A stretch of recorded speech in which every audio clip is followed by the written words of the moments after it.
Buenos días, le habla el profesor Oscar Bucete, profesor de la Facultad de Ciencias Jurídicas y Políticas.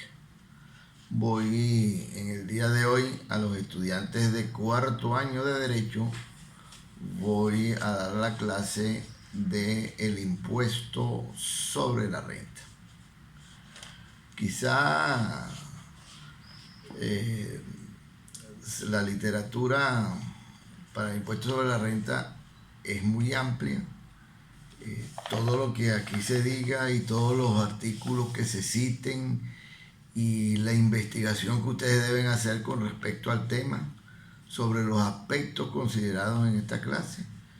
Y en el programa ustedes deben consultarlo en la bibliografía que ya les fue recomendada en tiempo útil en las primeras 4 semanas y en la ley respectiva, en la cual vamos a citar en muchas oportunidades en el transcurso de esta clase.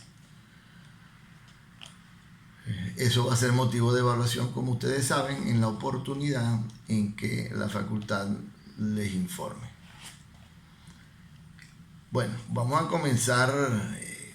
El impuesto sobre la renta es un impuesto de muy larga data aquí en Venezuela, donde en principio sabemos que, como todo impuesto, es una prestación pecuniaria obtenida por los particulares autoritariamente a título definitivo, sin contraprestación para la cobertura o para cubrir las cargas públicas o para cumplir los fines del Estado. Si bien es cierto que todos debemos contribuir al sostenimiento del Estado, de allí que las características del impuesto, y este en particular, es que el impuesto es de pago forzoso, se crea mediante un instrumento legal, llámese ley, decreto con fuerza, rango de ley, cuando existe ley habilitante para el presidente de la República. No se prevé una contraprestación inmediata. Y sin embargo, tenemos que ver que con respecto a esto, debemos también, específicamente con respecto a los impuestos, tenemos que ver que los principios que de ella se derivan son el principio de justicia, el principio de igualdad, de certeza, de comodidad, principio de economicidad, de la generalidad del impuesto, el principio de la legalidad del tributo, el principio de la capacidad contributiva del sujeto pasivo. El sujeto pasivo es el sujeto obligado a presentar y pagar presentar la declaración y pagar el impuesto.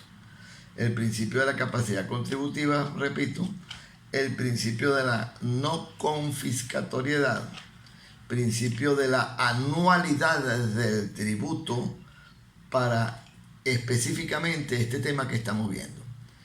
Este tributo es un tributo que tiene ese principio fundamental, que es el de la anualidad, así como una ley nueva que está ya vigente, reciente, apenas se llevan 2 declaraciones, la declaración del año 2020 y la declaración del año 2019, que es el impuesto a los grandes patrimonios, que es aplicable única y exclusivamente a los contribuyentes que han sido designados como contribuyentes especiales o grandes contribuyentes por la administración tributaria.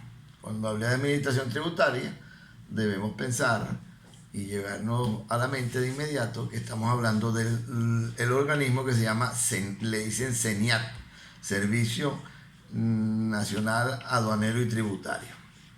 ¿Ok?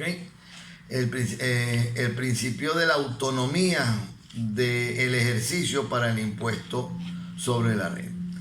Esto implica que existen una serie de principios que son temas ya vistos para el momento en que nosotros, para este tema, porque son de la parte general de los tributos, en las cuales tenemos que tomar en consideración algunos aspectos importantes. ¿Qué va a gravar esto?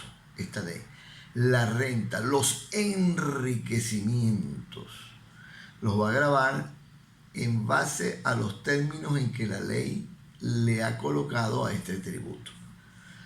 ¿Qué establece la ley?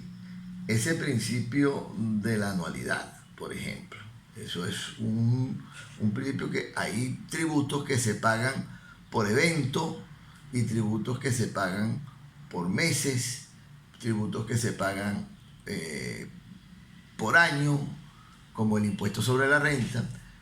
Ahí hay tributo que se paga mensualmente, que es el impuesto al valor agregado, así lo establece la ley.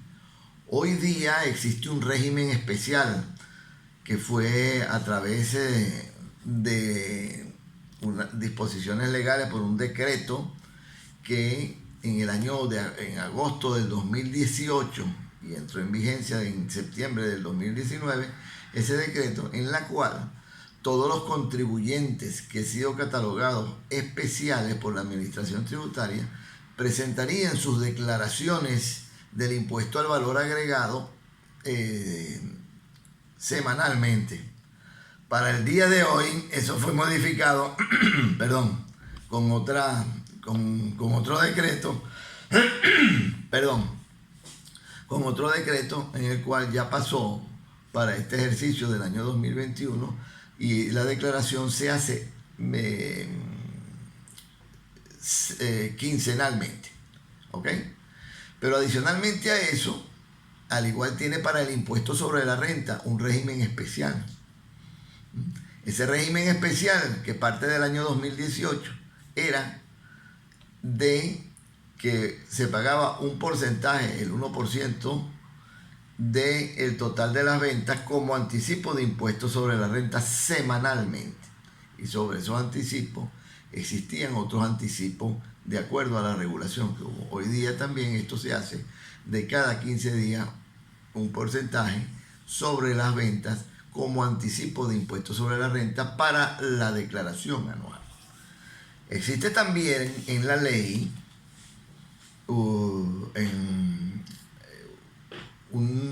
reglamento, el reglamento de esta ley, impuesto sobre la renta, también establece y regula lo que una declaración estimada que debe hacerlo todos los contribuyentes que tengan enriquecimientos superiores a 1.000 unidades tributarias. Con respecto a esto, esta declaración estimada que está en la ley y está reglamentada en el reglamento de esta misma ley, tiene aspectos especiales que, independientemente de eso, según el criterio de quien les está hablando, debe seguir siendo declarado en el lapso que establece la ley, que es en la segunda quincena del sexto mes del ejercicio económico. ¿Ok? Pero hay otros que tienen opiniones contrarias porque como existe ese decreto mediante el cual se estableció un régimen especial en materia del impuesto al valor agregado IVA y del impuesto sobre la renta, existen constantes anticipos quincenalmente en este momento, en este año 2021. Entonces dicen que ya no hace falta presentar la declaración estimada. Sin embargo, yo pienso que eso sigue estando vigente porque la ley no ha sido modificada. Hay el régimen especial. Para ello tenemos que ver, entre otras cosas, lo que se refiere a la ley vigente que es la del año 2015 y que el artículo número 1 establece lo siguiente: los enriquecimientos anuales netos y disponibles obtenidos en dinero o en especie causarán el impuesto según las normas establecidas en este decreto con rango, valor y fuerza de ley. Esta ley de impuestos de la renta fue dictada en la oportunidad en que existía una ley habilitante. En base a eso, esto es un decreto ley, un decreto con rango, valor y fuerza de ley de impuestos sobre la renta. Ese es el término que se tiene que usar. Sin embargo, a los efectos de esta clase, yo voy a hacer referencia a la ley y es a este decreto con rango, valor y fuerza de ley de impuestos sobre la renta. Salvo disposición en contrario, este decreto con rango, valor y fuerza de ley es aplicable a toda persona natural o jurídica residente o domiciliada en Venezuela y pagará los impuestos por sus rentas de cualquier origen, sea por la causa o la fuente de ingresos que esté situada dentro del país o fuera de él. Las personas naturales o jurídicas residentes no domiciliadas en Venezuela están también sujetas a este impuesto por el enriquecimiento que tenga o que ocurra dentro de Venezuela. Es decir, cualquier extranjero que vive en Venezuela pero que tenga ingresos en Venezuela debe pagar el impuesto sobre la renta en Venezuela. Por ejemplo, quien pueda tener inversiones y que tiene edificios arrendados, alquileres, locales, etcétera, y esto es un ejemplo, y esos edificios están en Venezuela, pues el enriquecimiento que la persona natural o jurídica obtenga de esos bienes, esté domiciliada o residente en Venezuela, no esté residenciada o no esté domiciliada, pues igual tendrá que pagar el impuesto sobre la renta.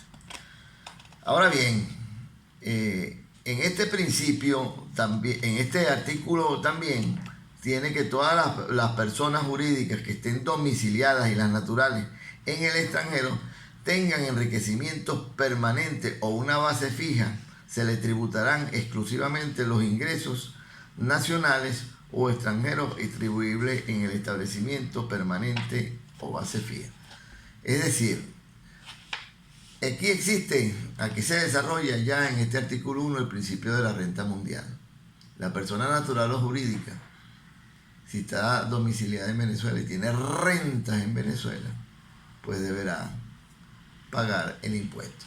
Y existe un procedimiento en la ley que desarrolla. ¿Okay? No es que existe doble tributación, porque para eso existen los convenios para evitar la doble tributación. No se puede pagar dos veces tributo por una misma renta en un mismo periodo, una misma persona. Sin embargo, existe un procedimiento que podrán consultar en la ley. Ahora debemos continuar y vamos a hacer referencia a lo que se refiere al concepto del enriquecimiento neto gravable. Para conceptualizarlo tenemos el artículo 4 de la ley. Son enriquecimientos netos los incrementos de patrimonio que resulten después de restar a los ingresos brutos los costos y deducciones que están permitidos en este decreto con rango y fuerza de ley, sin perjuicio de el enriquecimiento de fuente territorial y del ajuste por inflación en este decreto con rango y fuerza de ley. A los fines de la determinación de este enriquecimiento neto, tenemos que tomar también el de la fuente extranjera. El de la fuente extranjera se aplicarán las normas que este decreto tiene. Es decir, se mezclan las normas, o sea, se suma el enriquecimiento neto que existe o que obtienen en Venezuela, más el enriquecimiento neto obtenido en otro país, y se le resta el impuesto pagado en el otro país, en ese segundo país, vamos a llamarlo así, con respecto al de Venezuela. Es decir, si sumando el enriquecimiento de 1 millón de bolívares en Venezuela y 500 millones de bolívares en el extranjero, ya valorizado a la moneda venezolana, pues indudablemente que tendremos allí que unir esos dos enriquecimientos y restar el monto que pagó de impuestos en ese país extranjero, en el extranjero, por supuesto, y que allí se va a tramitar en base a un procedimiento que también está aquí en la ley. De allí ese principio de la renta mundial. Suma la renta de Venezuela más la renta del extranjero. También en el artículo 5 tenemos otro concepto que es importante y que manejamos en materia de impuestos sobre la renta, que se debe hacer referencia a la renta disponible. Los ingresos de toda persona natural o jurídica se consideran disponibles desde que se realicen las operaciones que se producen, salvo en las cesiones de crédito y operaciones de descuento, cuyo producto sea recuperable en varias anualidades, casos en los cuales se considerará disponible por el cesionario el beneficio que proporcionalmente le corresponda. Esos son cuando existen beneficios que van a durar cierto y determinado tiempo, que se obtienen durante un largo tiempo. Entonces usted tendrá que hacer la proporción de qué es el enriquecimiento, la renta que usted tiene disponible para este año, la que va a tener disponible para el año 2022, la que va a tener para el año 2023, para el año 2024, etc. ¿Okay? Existe también esa fuente territorial que siempre está latente y que en muchos aspectos está regulada en la ley. El enriquecimiento proviene de actividades económicas realizadas en la República de Venezuela cuando las causas que lo origina ocurran dentro del territorio nacional, ya que se refieren a causas como la explotación de suelo o subsuelo, de la formación, traslado, cambio o cesión de bienes incorporales, muebles o inmuebles, y a personas residentes o transeúntes en la República de Venezuela. Eso también se considera fuente territorial. Por ejemplo, aquí viene un artista y hace un espectáculo y le pagan una cantidad determinada porque es un cantante extraordinario, pues el ingreso que él obtenga por haber venido a Venezuela, quien lo contrató, y por ese ingreso extraordinario que le tuvo que pagar, o sea, a ese artista, pues deberá hacerle en primer término la retención directa del impuesto y pagarlo antes de salir del país. ¿Por qué? Porque si bien es una persona que no está residente, sino que está de tránsito en Venezuela, que vino a presentar un espectáculo, está devengándose, obtiene un enriquecimiento, ¿ok?, de fuente territorial. ¿Okay? Estamos hablando del artículo 5, 6 y 7 de la ley. Para esto es bien importante quiénes son los sujetos pasivos de la obligación tributaria. La obligación tributaria tiene dos sujetos. El sujeto activo, que es el Estado, en sus distintas manifestaciones: poder nacional, poder estatal, poder municipal. ¿Ok? Tal cual está establecido en la Constitución vigente. En el artículo 7 es donde está definido quiénes están considerados contribuyentes en este régimen impositivo previsto en esta ley. ¿Quiénes son los que están obligados a declarar y pagar? ¿Quiénes son los contribuyentes y las demás personas sometidas al imperio de esta ley? Las personas naturales, las compañías anónimas y sociedades de responsabilidad limitada, las sociedades en nombre colectivo, en comandita simple, las comunidades, así como cualesquiera de las sociedades de personas, incluidas las irregulares o de hecho, los titulares de enriquecimiento provenientes de actividades de hidrocarburos y conexas, tales como la refinación, el transporte, sus regalistas y quienes obtengan enriquecimientos derivados de la exportación de minerales, de hidrocarburos y de sus derivados. Las asociaciones, fundaciones, cooperativas, entidades jurídicas, económicas, citadas en los literales anteriores. Y los establecimientos permanentes con base fija que están en el territorio nacional. Ahora bien, si bien esas son las personas que están obligadas a pagar el impuesto, pues también es muy cierto que existe en toda ley donde que exime de cumplir ciertas y determinadas obligaciones que están establecidas en la ley. Por ejemplo, con respecto al pago de impuestos. ¿Quiénes están exentos de este impuesto? Eso está establecido en el artículo 14. Las entidades venezolanas de carácter público, el Banco Central de Venezuela, el de Desarrollo Económico,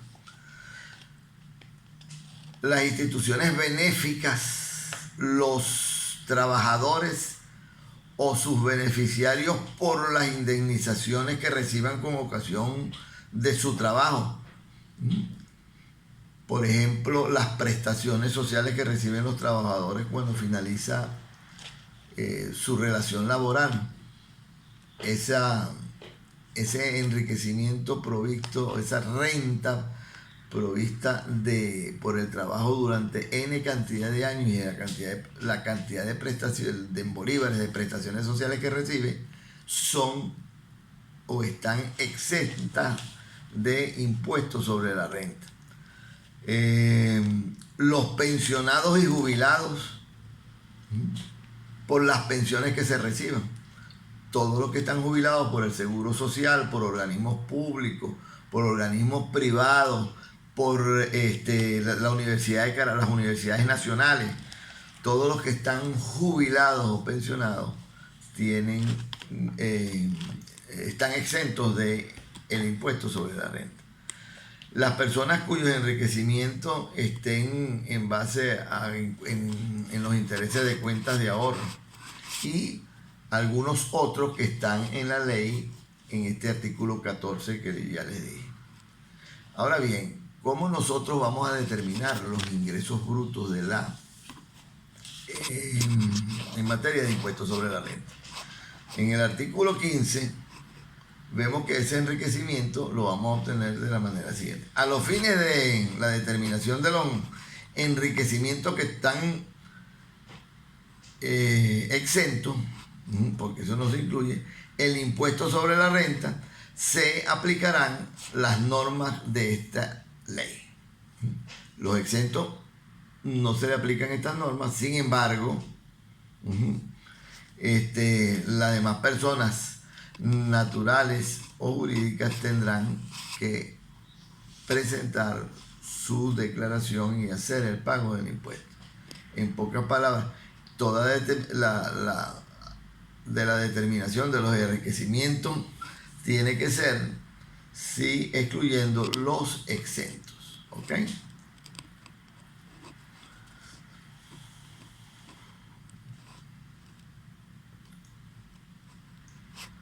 El ingreso bruto que se refiere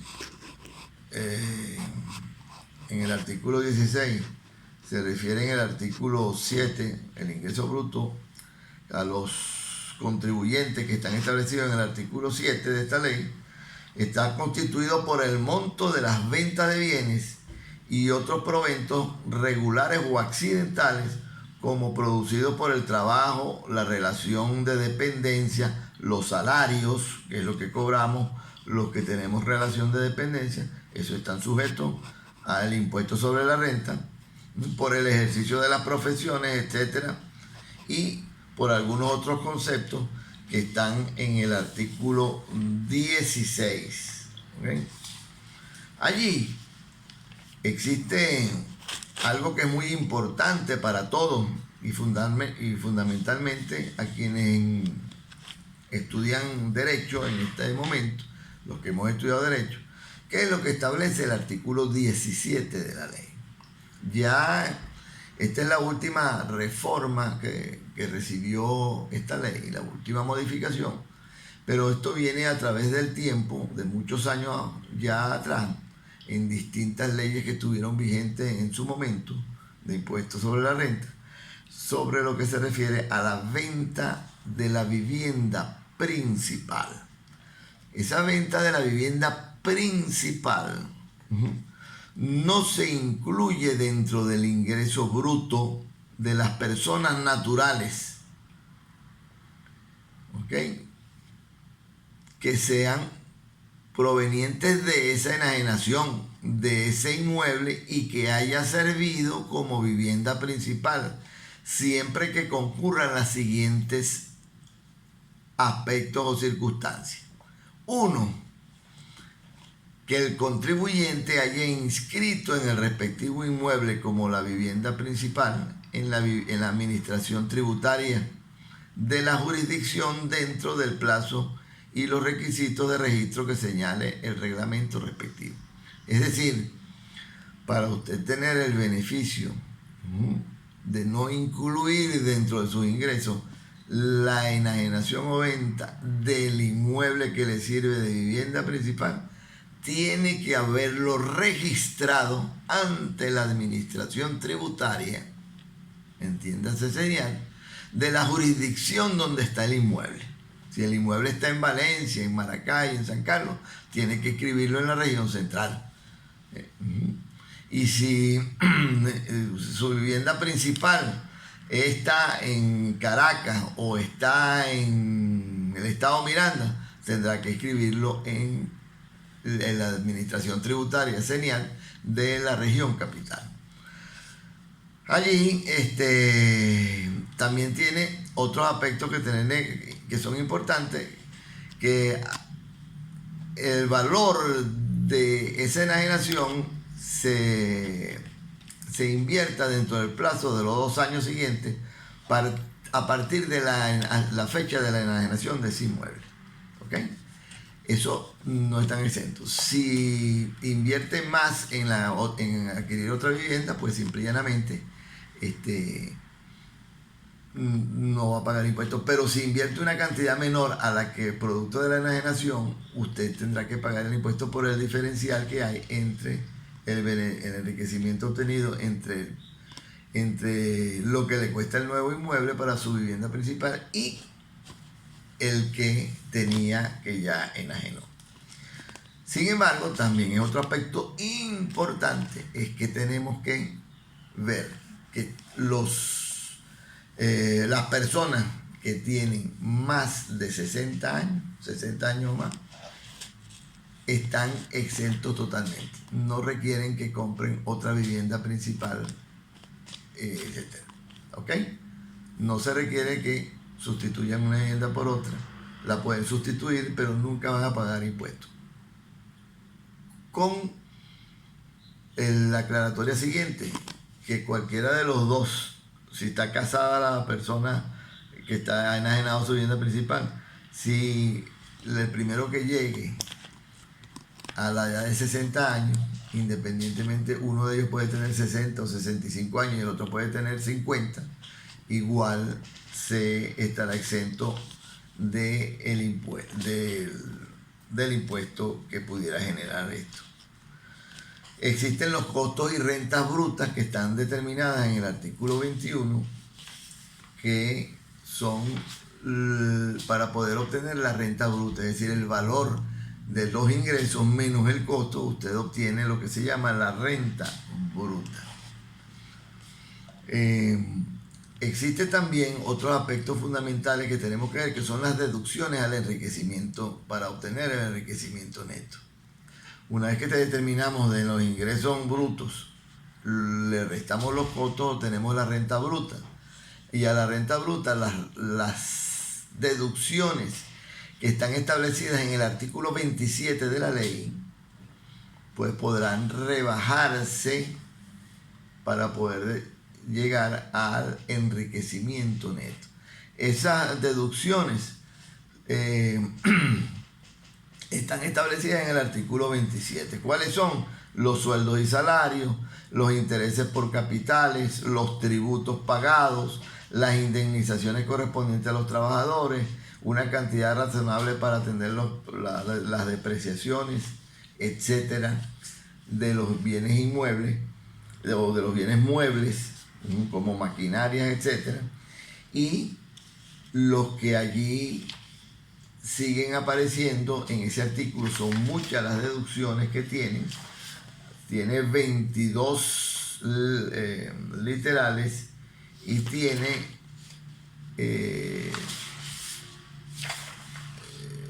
tiene 17 parágrafos.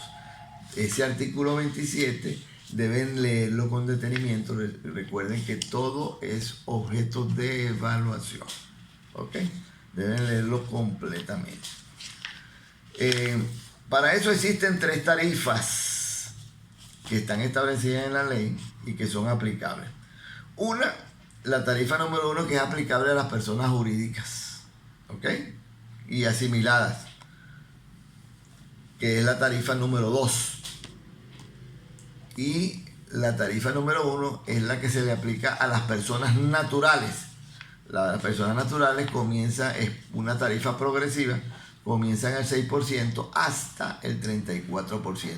Mientras mayor sea el enriquecimiento, mayor será la tarifa aplicada. Igual en las personas jurídicas y asimilados, que se le aplica la tarifa 2, que va desde el 15% hasta el 34%, también progresiva. Y existe la tarifa 3, que es una tasa proporcional de 60% para los enriquecimientos señalados en el artículo 11, que son las rentas, las actividades mineras y petroleras, ¿okay? De petróleo, de hidrocarburos, etcétera, que tienen que ver con esa actividad, tienen un enriquecimiento adicional. Y con respecto al artículo 11, en este mismo artículo, que está concatenado con el artículo 11, la tasa proporcional es del 50%. Como vemos, es una tasa muy alta. Los cónyuges en el artículo 54, que no estén separados de bienes, se consideran un solo contribuyente, salvo que la mujer casada opte por declarar por separado su enriquecimiento proveniente de sueldos, emolumentos, pensiones, obvenciones, etcétera, ¿okay? Remuneraciones similares, los honorarios y estipendios que provengan del ejercicio de una profesión, ¿ok? Puede ser declarado conjuntamente o puede ser declarado por cada uno de ellos. Existe también para las personas naturales lo que se llaman los desgravámenes, que están establecidos en el artículo 57, que son los pagados por institutos docentes, a los hijos menores de 25 años y al propio contribuyente. Lo pagado por el contribuyente a empresas domiciliadas del país por primas de seguro de hospitalización, cirugía y maternidad. Lo pagado por gastos médicos y odontológicos realizados en el país y lo pagado por concepto de intereses. ¿Ok? En estos desgravámenes son incentivos, beneficios fiscales que la ley establece para las personas naturales. En el caso de los intereses que se pagan por la vivienda que se han comprado o que se compraba anteriormente a través de un crédito hipotecario, pues sobre esos intereses se podía, es deducible como desgravamen esa cantidad de intereses en base con unas limitaciones que allí están establecidas. También en el artículo 58 también podemos tener lo que se llama el desgravamen único. Usted podrá rebajar si usted no tiene hijos menores que tengan que pagar colegios, usted no tiene que pagar universidades privadas o institutos superiores o de cualquier naturaleza en el país, no paga hospitalización, cirugía, el seguro de hospitalización, cirugía y maternidad, ni debe nada por concepto de intereses por préstamos hipotecarios de la vivienda donde usted vive, pues indudablemente podrá utilizar lo que se llama este desgravamen único que está establecido en el artículo 58 de la ley, que es de 774 unidades tributarias. ¿Ok? Y el artículo 59 se refiere a las rebajas de impuestos sobre la renta. Ya las rebajas de impuestos sobre la renta es rebajar, una vez que usted ha determinado el impuesto a pagar, que usted tiene los ingresos brutos menos los costos, obtiene la renta neta, la renta bruta, perdón, las deducciones, obtiene un enriquecimiento neto. A ese enriquecimiento neto usted le resta los desgravámenes, y esos desgravámenes, existe el enriquecimiento, al rebajar esos desgravámenes tiene el enriquecimiento gravable, neto gravable. A ese le aplica la tarifa, usted a esa tarifa le determinó un impuesto X y usted le va a rebajar 10 unidades tributarias en la declaración como persona natural, que es a lo que estamos haciendo referencia, dentro de 10 unidades tributarias a el cónyuge que no esté separado de bienes, a los hijos menores de edad o a los que tengan aún hasta los 25 años cuando estén bajo su dependencia. Y cuando los hijos tienen alguna condición especial, no tiene limitación la edad en lo que a su estudio o preparación para cubrir de acuerdo a las instancias y a esa condición especial se refiere. Existe también otras ganancias que se llaman ganancias de capital, que son las ganancias fortuitas. Esas ganancias fortuitas son las que usted obtiene en juegos, apuestas, en lo que llaman el 5 y 6, la carrera de caballos, los premios de lotería, etc. Los cuales es un impuesto que se grava de manera directa, es decir, cuando le pagan el premio ya va descontado en impuestos sobre la renta, ya se lo han retenido. ¿Ok? La liquidación y liquidación para presentar las declaraciones de impuestos sobre la renta son las siguientes. Fíjate, el impuesto sobre la renta, como sabemos que se le aplica el principio de la anualidad, se declara una vez al año. ¿Okay? La declaración definitiva de renta la declara una vez al año. La persona natural, el ejercicio gravable, el ejercicio económico gravable va desde el 1 de enero al 31 de diciembre del mismo año. En las personas jurídicas también va del 1 de enero al 31 de diciembre del mismo año, o puede ir del 1 de febrero de un año hasta el 31 de enero del año siguiente, o desde el 1 de junio, mes 6 del año, hasta el 30 de mayo del año siguiente. ¿Ok? Porque las personas jurídicas nacen con la protocolización del documento ante el registro mercantil. Pueden tener un ejercicio distinto al año civil. Ahora bien, en la enajenación también debemos citar aquí ese plazo. La declaración estimada está debe ser hecha dentro de los sexto mes, la segunda quincena del sexto mes del ejercicio económico de cada año, si ha obtenido enriquecimientos superiores a 1.500 unidades tributarias. También existe para la enajenación de bienes inmuebles una regulación especial. Lo que acabo de hablar de la liquidación, etcétera, está en los artículos 81 y siguientes. En el artículo 86 se refiere a una declaración y pago que usted se hace para poder protocolizar documentos cuando se hacen las ventas de inmuebles, ¿ok? De cualquier tipo de inmueble que no sea la vivienda principal, debe pagar el 0,5% del valor de la venta como impuesto anticipado. Existe, repito, un régimen especial que está en un decreto del año 2018 y aún está vigente, es de carácter temporal, y que deben pagar los anticipos de impuestos adicionalmente. En el año 2018 y 2019 fue semanalmente los anticipos de impuestos sobre la renta que se tenían que pagar. Y en el año 2000, hasta el 2020 también igual. Sin embargo, hubo una modificación de ese decreto en el cual ahora el pago de esos anticipos es quincenalmente, porque se modificó las fechas de declaración.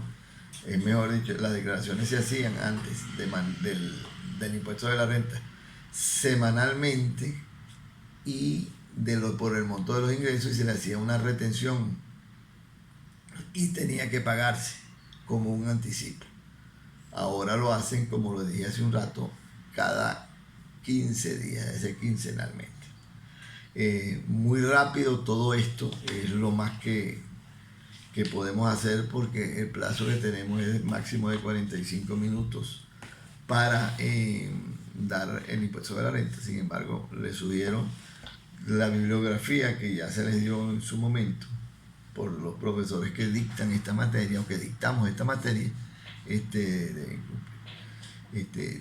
Posteriormente, no dejen para última hora estudiar. Esto es largo, todos esos artículos que les he dicho van a ser evaluados, toda una cantidad de aspectos importantes que tienen que ver con el impuesto sobre la renta y que hemos citado aquí, y otros que ustedes van a buscar en las páginas web calificadas, y que indudablemente puedan servir como conocimiento general. Igual todos los profesores que formamos parte de la cátedra estamos a la orden cuando esta pandemia nos permita vernos para consultar algunos aspectos que ustedes tengan necesidad. ¿Okay? Sin embargo, debo decir también que al final de cada clase estoy dejando un pensamiento para todos los que me van a escuchar esta clase. Estos pensamientos que son muy importantes y que nos traen muchas veces reflexión, nos llaman a la reflexión. Y en este momento es el siguiente: la libertad no es otra cosa que aquello que la sociedad tiene el derecho de hacer, y el Estado no tiene el derecho de impedirlo. Eso pensamiento, esa frase, es de Benjamin Constant de Rebecue. ¿Okay? Muchas gracias. Perdonen si hubo algo malo. Que tengan un feliz día y aprovechen esta clase para terminar nuestro año 2020. Que tengan buenos días.